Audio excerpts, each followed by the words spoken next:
So welcome back guys in this session of metal forming।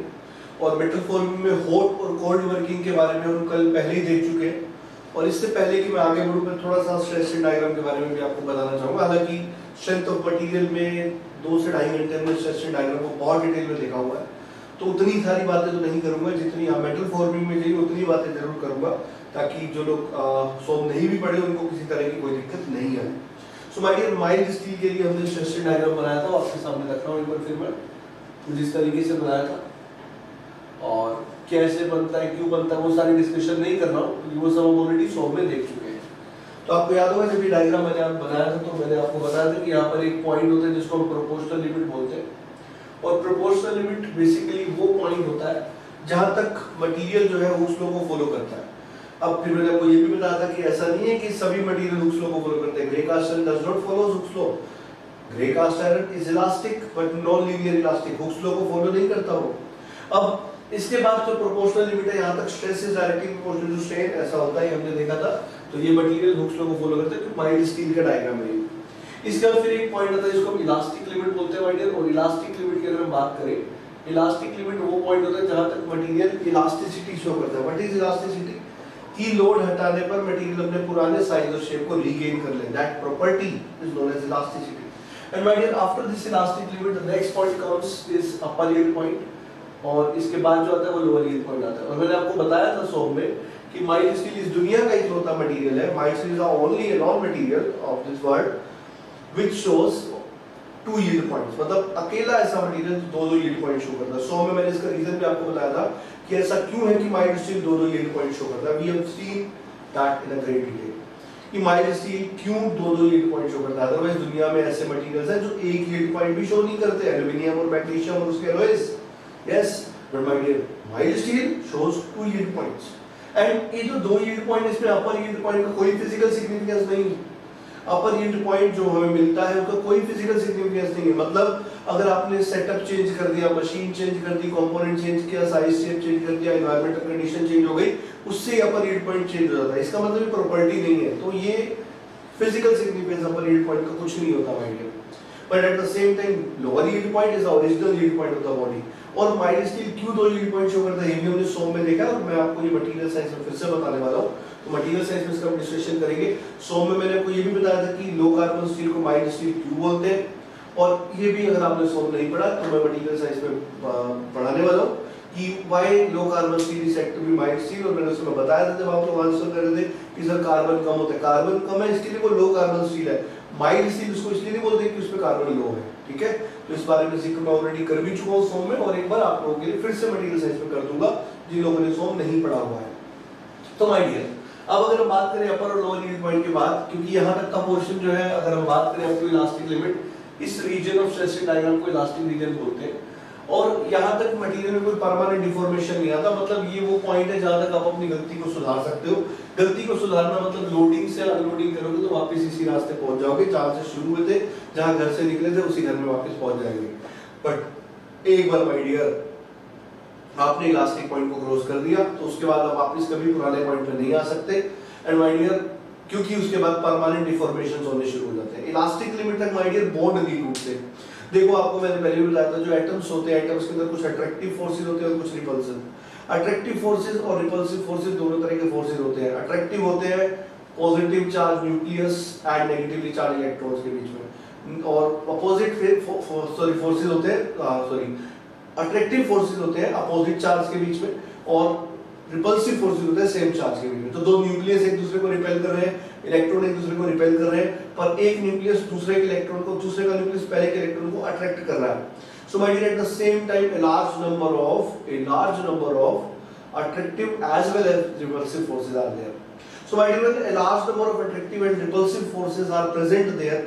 तो उन सब के अंदर दो एटम्स जो है जैसे एक दूसरे के पास आने लगते हैं तो उनके रिपल्सिव फोर्स बढ़ रहे हैं, अट्रैक्टिव फोर्स कम होते हैं। जैसे 2 एटम दूर जाते हैं, अट्रैक्टिव फोर्स बनते हैं, रिपल्सिव कम होने लगते हैं। और और एक डिस्टेंस ऐसा आता है जब दोनों फोर्स लगभग इस तरीके से हो जाते हैं कि आप बोल सकते हैं जो नेट पोटेंशियल एनर्जी है उन फोर्सेस के कारण that becomes equals to zero, that is known as the minimum potential energy state and it is known to be the stable state for atoms. And my dear उसी distance पर दो atoms एक दूसरे से रहना चाहते हैं और ये distance my dear bond length कहलाता है। This distance is known as bond length.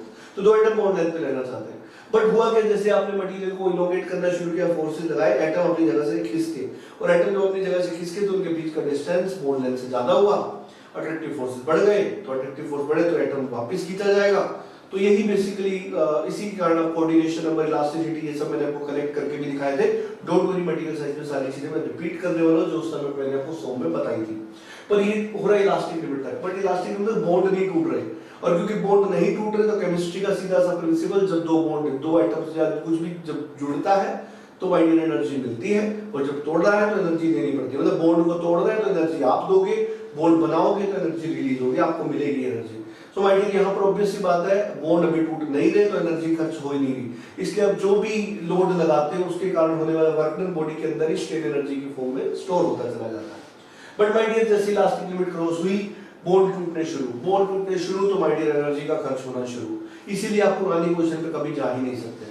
So my dear जैसे इलास्टिक लिमिट क्रॉस होती है, हम पहुंचते हैं upper yield point, lower yield point. Lower yield point जो है, अपर यील्ड पॉइंट का कोई फिजिकल सिग्निफिकेंस नहीं है, लोअर यील्ड पॉइंट का फिजिकल सिग्निफिकेंस है। लोअर यील्ड पॉइंट की अगर हम बात करें तो लोअर यील्ड पॉइंट के बाद जो मटेरियल है वो कुछ परफेक्टली प्लास्टिक बिहेवियर शो करता है, इसलिए इस रीजन को हम यील्डिंग रीजन भी बोलते हैं।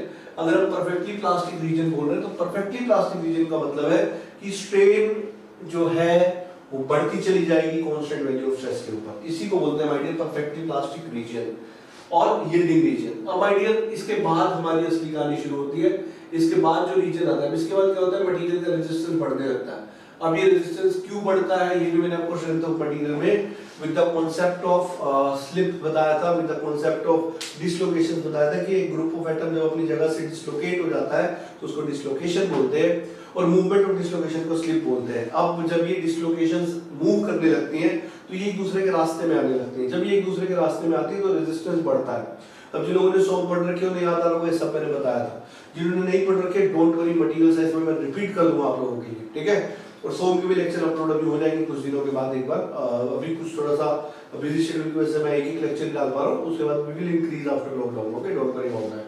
तो मैंने आपसे कहा यील्डिंग रीजन के बाद मटेरियल रेजिस्टेंस बढ़ता है क्योंकि डिसलोकेशन एक दूसरे के रास्ते में आने लगती है, और रास्ते में आने लगती है तो क्रॉसिंग के लिए they need more forces. So my dear resistance of the material increases till one point known as ultimate point. और ये जो रीजन होता है मटेरियल, इसको बोलते हैं स्ट्रेन हार्डनिंग रीजन। और ये जो स्ट्रेन हार्डनिंग रीजन होता है, इसमें मटेरियल का एटॉमिक स्ट्रक्चर, क्रिस्टल स्ट्रक्चर ये चेंज होते हैं। Materials atomic structure and crystal structure changes in this region. जैसे मान लो बीसीसी है, body cubic, body centred cubic, तो बॉडी सेंटर्ड क्यूबिक में become body centred tetragonal, BCT structure. आपने पढ़ा होगा ना एफसीसी, बीसीसी, एचसीपी, तो BCC becomes BCT.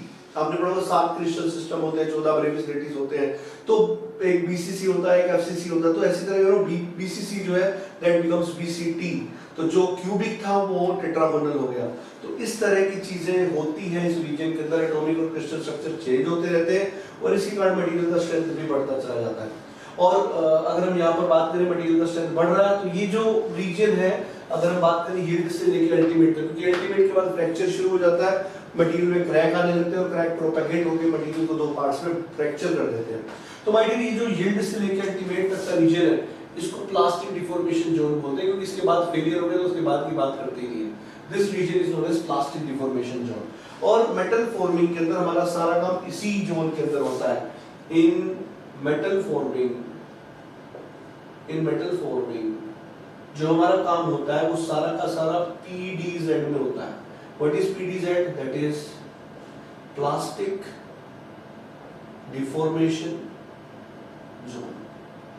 And my dear PDZ में काम करना अगर मेटल फॉर्मिंग है, तो हम तो चाहेंगे ना हमारा वर्किंग रीजन जितना बड़ा हो उतना ही अच्छा है। तो ऑब्वियसली हम चाहते हैं हमारा प्लास्टिक डिफॉर्मेशन जोन जितना ज्यादा बड़ा हो उतना ही अच्छा है। अब आप देख रहे हो ये पॉइंट जो है SYT और ये पॉइंट SUT है, तो SYT से लेकर SUT तक, हालांकि मैंने आपको बताया था lower yield point is the original yield point, पर अपर और लोअर जो है वो अगर हम अपर लोअर सिर्फ माइल्ड स्टील के लिए है ना, क्योंकि दुनिया के बाकी मटेरियल्स तो दो यील्ड पॉइंट शो करते ही नहीं, सिर्फ माइल्ड स्टील ही करता है। तो जब मैं बात कर रहा हूँ, डिस्कशन कर रहा हूँ, तो सिर्फ माइल्ड स्टील के लिए थोड़ी करूंगा, मैं जनरल डिस्कशन करूंगा। सो माय डियर, ये जो यील्ड और अल्टीमेट पॉइंट है, अगर ये दो पॉइंट्स के बीच का रीजन हमारा प्लास्टिक डिफॉर्मेशन जोन है, और हम अगर प्लास्टिक डिफॉर्मेशन जोन को बढ़ाना चाहते हैं, वही आपको दो पॉइंट पता लग गए, एक इन दो पॉइंट्स के बीच में अगर प्लास्टिक डिफॉर्मेशन जोन है, तो इन दो पॉइंट्स के बीच के जोन को अगर आप बढ़ाना चाहते हो, तो आपके पास दो ऑप्शन है, या तो इस वाले पॉइंट को लेफ्ट में ले आओ, इस वाले को राइट में। कहने का मतलब है कि we have two option to increase our working region in stress diagram. सबसे पहला तरीका है या तो SYT कम हो जाए, दूसरा तरीका है SUT बढ़ जाए। तो माय डियर, SYT को कम या SUT को बढ़ा करके आप अपने वर्किंग जोन को बढ़ा सकते हो। सो माय डियर, जो आप हॉट वर्किंग करते हो, तो हॉट वर्किंग इसी का नाम है जिसमें SYT कम होता है। जो आप कोल्ड वर्किंग करते हो, ये उसी का नाम है जिसमें SUT बढ़ता है। हॉट वर्किंग के अंदर माय डियर, जब आप हीट करते हो तो मटेरियल सॉफ्ट होने की वजह से यील्ड स्ट्रेंथ कम होने लगता है मटेरियल का। इसी तरीके से अल्टीमेट स्ट्रेंथ बढ़ता है अगर आप कोल्ड वर्किंग करते हो। क्यों? क्योंकि जब आप कोल्ड वर्किंग करते हो तो ऑब्वियस सी बात है, कोल्ड वर्किंग के दौरान, जैसा मैंने आपको पहले ही बताया, crystal structure, atomic structure change होते हैं। अब BCC BCD में कन्वर्ट होगा माय डियर, तो आप समझो BCC और BCD कन्वर्ट होने का मतलब अगर आप फील करना चाहते हो, तो मैंने आपसे बताया कि क्यूबिक स्ट्रक्चर जो होते हैं बहुत ही वेल मैनेज होते हैं। जैसे मैंने आपसे कहा, इन क्यूबिक स्ट्रक्चर अगर आप फील करना चाहते हो, जैसे आप कभी ऑटो पे बैठे होगे, आपने जर्नी की होगी, तो मैंने आपसे कहा ऑटो में आप ऐसे बैठे थे 3 लोग, पर आपको पता है ऑटो वालों का एक रूल होता है कि भाई जब तक भरेंगे नहीं चलेंगे नहीं। और यहाँ पर ऑटो वाला मान के चलता है कि 4 लोग बैठेंगे। अब आप 3 जो बैठे हुए, इसमें चौथे बंदे की जगह है, और चौथा बंदा ऐसे आके बैठता तो आप ऐसे बैठते, ऐसे जगह थी। बट वो है कि जो चौथा बंदा आ रहा है ना माय डियर, वो साइज में नॉर्मल नहीं है, वो थोड़ा सा मेरे जैसा हो जाता है। और अब अगर वो ऐसा हो गया तो ऑब्वियस सी बात है, अब ये 4 लोग अगर बैठेंगे तो उतनी जगह है नहीं जो 4 लोग बैठ पाए। तो अगर 4 लोग इसमें नहीं बैठ पाएंगे तो ऑब्वियस सी बात है, आप बोलेंगे ऑटो वाले को, तो ऑटो वाले बोलेगा भैया ऐसा है कि भरेंगे नहीं तो चलेंगे नहीं। अब आप भी सोचोगे चलो 10 मिनट की जर्नी है, कर लेते हैं जैसे तैसे। तो फिर ऑटो वाला बोलेगा भैया काम करो, आगे पीछे होकर बैठ जाओ। और आगे पीछे होकर बैठने में फिर आप क्या करते थे, मैं इसकी जगह एक और अल्टरनेट ट्राई कर रहा हूँ, ट्राई दिस लेटर से। तो अब ऑटो वाला जब आपको बोलता है भाई भैया आगे पीछे होकर बैठ जाओ, तो क्या करते हैं हम लोग, ये 3 लोग जो है ये आगे पीछे मतलब एक बंदा थोड़ा सा आगे हो जाता है, एक थोड़ा सा पीछे, एक थोड़ा सा आगे, एक थोड़ा सा पीछे। और ऐसा करने से आप देखते हैं कि ये 4 लोग एडजस्ट होकर बैठ भी जाते हैं, है ना। तो इसको बोलते हैं आगे पीछे होकर बैठना।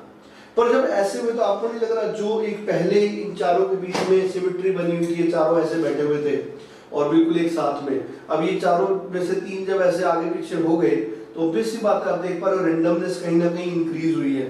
तो अब ये अगर ऐसे हो गए, तो जैसे पहले अगर 4 लोग ऐसे बैठते थे, तो आपको पता है बीच में आने जाने का रास्ता होता है ऑटो के अंदर, वो खाली था। पर जैसे ही आगे पीछे हुए, वो रास्ता तो ब्लॉक हो गया ना। सो माय डियर, इन्होंने आगे पीछे होकर अपने ओरिएंटेशन को रेंडम करके रास्ते को कर दिया ब्लॉक। अब अगर रास्ता ब्लॉक हो गया तो अब उस रास्ते से कोई आर पार नहीं हो सकता, कोई जा आ नहीं सकता।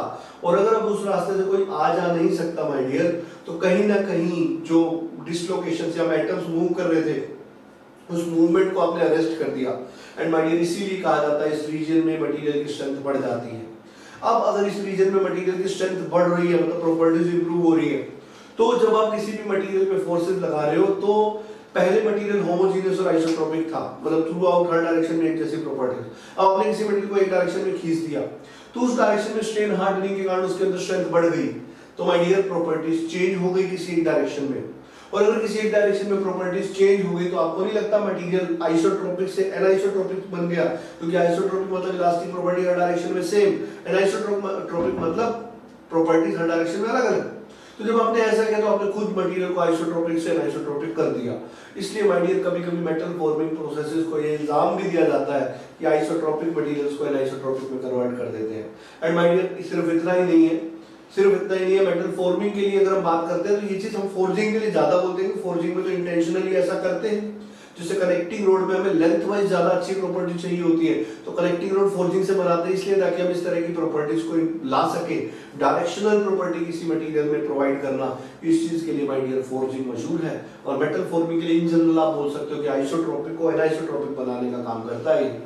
तो माय डियर, अब जैसा मैंने आपसे बोला, यील्ड स्ट्रेंथ कम होती है हॉट वर्किंग से, अल्टीमेट स्ट्रेंथ बढ़ती है कोल्ड वर्किंग से। और ये बहुत जनरल सी बात है भाई, हीट करोगे तो कोई भी मटेरियल सॉफ्ट होगा, बहुत जनरल सी बात है, समझना तो मुश्किल नहीं है। But my dear, at the same time the things again comes exceptions. Mild steel itself shows exceptional behavior, and my dear, in 2 temperature ranges अगर हम बात करें, 150 से लेके 350 डिग्री सेल्सियस तक, और 750 टू 850, ये जो दो टेम्परेचर रेंजेस हैं, ये वो टेम्परेचर रेंजेस है जब अगर आप मटेरियल को हीट करते हो तो जनरली हर मटेरियल का नेचर क्या है कि उसकी यील्ड स्ट्रेंथ कम होनी है हॉट करने पे। क्यों? क्योंकि हॉट करने पे मटेरियल सॉफ्ट हो रहा है। बट माय डियर, इन दो टेम्परेचर रेंजेस में जब आप हीट करते हो तो mild steel opposite behaviour show करता है। But my dear, this is the exception with mild steel, और क्योंकि एक्सेप्शन इंजीनियरिंग सर्विसेज जरूर पूछता है, इसको पूछ चुका है कई बार कि इस रेंज के अंदर यील्ड स्ट्रेंथ हीट करने पर बढ़ती नहीं, तो ये चार ऑप्शन होंगे जिनमें से इन दोनों में से कोई एक लिखा होगा। So my dear, this is something regarding hot and cold working again.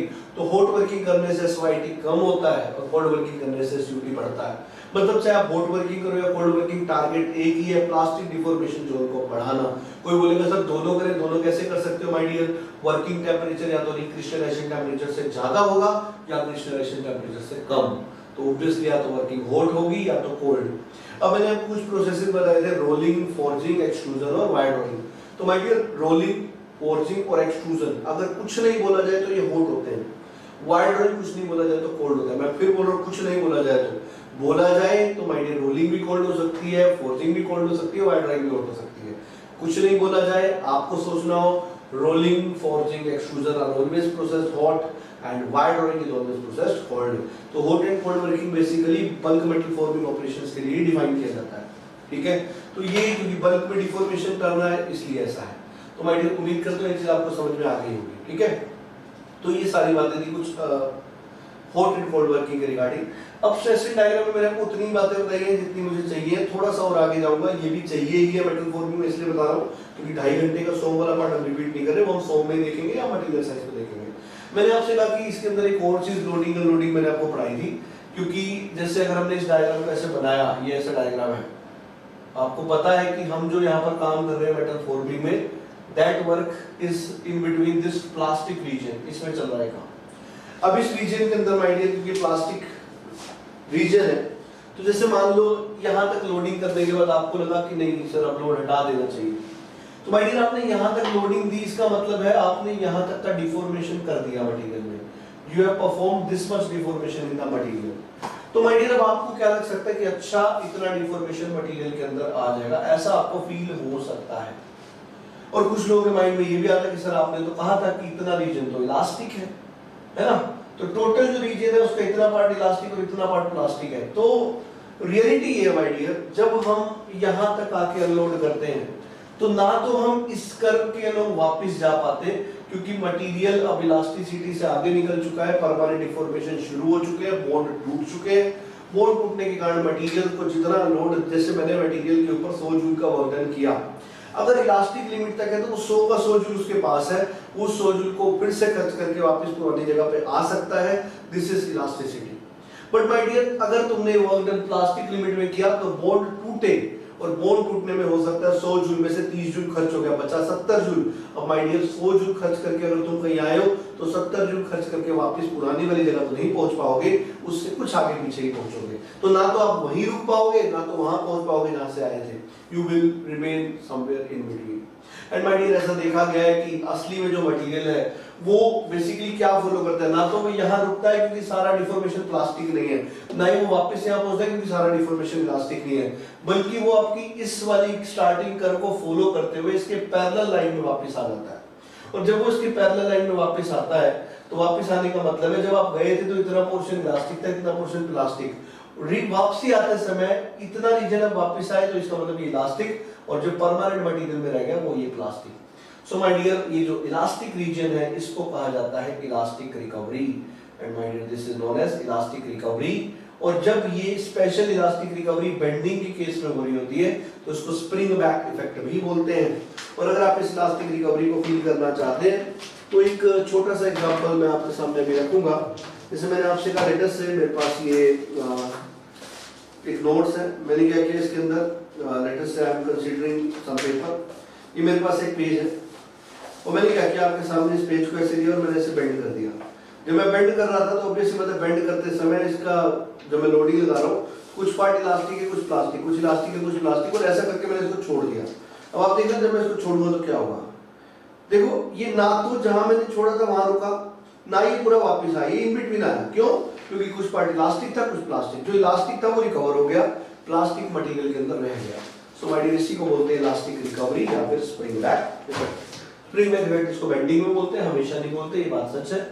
And my dear अगर हम इसकी बात कर रहे हैं, दिस इज बेसिकली जो ये आया है वापस, ये लाइन इनिशियल लाइन के बिल्कुल पैरेलल होती है। अब कुछ लोगों के माइंड में आता है सर ये तो गड़बड़ है मामला, मान लो हमें किसी मटेरियल को इस लेंथ तक इलोंगेट करना हो, यहाँ तक करके छोड़ दिया, मटेरियल तो वापस जा रहा है।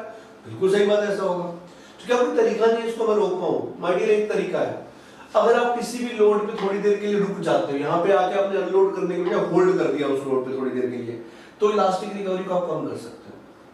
If you are going to hold the load for some time, elastic recovery will reduce, but my dear general कुछ amount तो हमेशा रहेगा, बिल्कुल जीरो नहीं कर सकते आप इसको। So my dear this is somehow the concept of elastic recovery।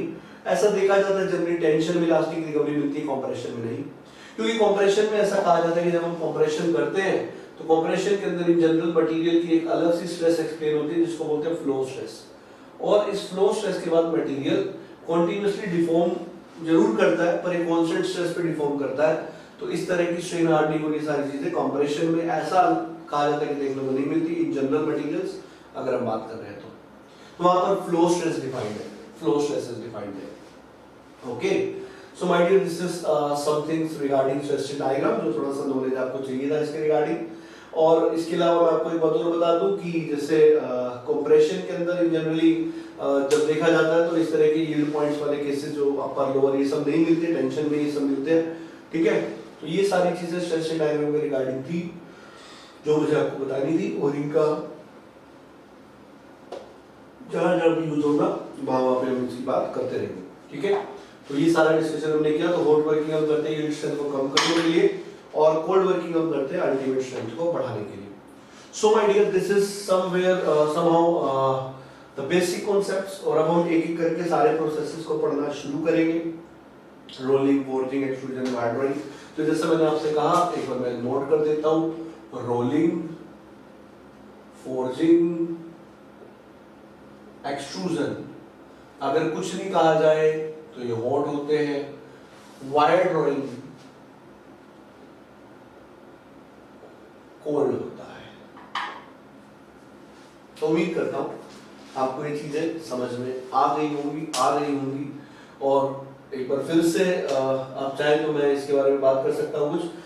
ये जो स्ट्रेन हार्डनिंग रीजन है, इस स्ट्रेन हार्डनिंग रीजन के अंदर अगर हम बात करें तो स्ट्रेस जो है वो डायरेक्टली प्रोपोर्शनल टू स्ट्रेन नहीं होती, बल्कि डायरेक्टली प्रोपोर्शनल स्ट्रेन की पावर n होती है। यहाँ पर n जो है उसकी वैल्यू 0 से 1 तक होती है माइल्ड स्टील के लिए। एंड माय डियर अगर हम बात कर रहे हैं इस रीजन की, इसको पावर लॉ स्ट्रेन हार्डनिंग बोला जाता है, और sigma is directly proportional to epsilon to the power n, and this n exponent 0 से 1 माइल्ड स्टील के लिए मैंने बोला। इन जनरल मैं हमेशा के लिए किसी भी मटेरियल के लिए नहीं बोल रहा हूँ। और आप इसको देख के बता भी सकते हैं, जैसे आप देखिए अगर ये वेरिएशन ऐसा है, जैसे मैं अगर y और x के बीच में कर्व बनाऊं तो y और x के बीच में ऐसे कर्व बनते हैं जो उनको ऐसे भी पैराबोला बनते हैं और ऐसे भी पैराबोला बनते हैं। ये y=x² का ग्राफ है और ये y=√x का। तो आप देख सकते हो ये जो कर्व है ये √x जैसा है, x² जैसा नहीं है। इसीलिए मैंने आपसे बोला power law strain hardening is followed by this. So ये थोड़ा सा इंट्रोडक्शन था हॉट एंड कोल्ड वर्किंग के बारे में, और थोड़ा सा और आगे देखते हैं हम, और रोलिंग वगैरह सारे प्रोसेसेस देखते हैं एक-एक करके। So guys I will try कि अब आज से जो बीच में थोड़ा डिसकंटिन्यूटी आया है इसको दूर करें, और रेगुलरली अब एक क्लास आपको रोज मिले ही मिले। और दूसरा, जैसा मैंने आपको बोला था, प्रैक्टिस सेशन इन बिटवीन हम 10 से 15 महीने के बीच में रखेंगे, ठीक है। और वेल्डिंग के जो आंसर्स हैं और कीज है, सॉरी वो थोड़ा डिले हो गया, और आज या कल में आपको आंसर कीज और within 1 to 2 days I will be sharing the result of test, क्योंकि आप लोगों ने बहुत सीरियसली टेस्ट लिया है and I really appreciate that. And my dear sorry मेरे एंड पे थोड़ा डिले जरूर हुआ, but because of some unavoidable reason ऐसा हुआ, थोड़ा सा लोड बढ़ गया था, that's why. But don't worry, soon we will be coming on to that track, और फिर से आपको कोशिश करेंगे कि एक की बजाय थोड़ा सा 2 लेक्चर्स रेगुलर मिले, एक प्रोडक्शन से रिलेटेड और दूसरा किसी और टॉपिक से रिलेटेड।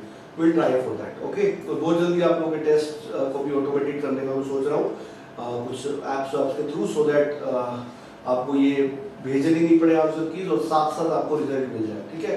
और बहुत जल्दी इसी मंथ तक हम ये सब काम कर लेंगे, तो डोंट वरी, बस आप बने रहिए, उन चीज़ों को सीखते रहिए।